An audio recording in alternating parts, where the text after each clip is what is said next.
தமிழ் ஒரு தடவை ஸ்கூல்ல தீயில மாட்டிக்கிட்டா. அப்போ அண்ணன் தானே தமிழை காப்பாத்தி ஹாஸ்பிட்டல்ல கொண்டு போய் சேர்த்தாரு. எல்லாத்தையும் மறந்துட்டீங்களா?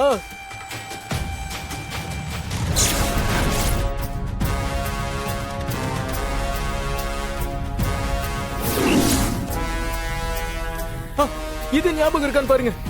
அண்ணனை ஒரு தடவை ஆனந்த் வெட்ட வந்தப்போ நீங்க தானே அண்ணி அவரை காப்பாத்துனீங்க.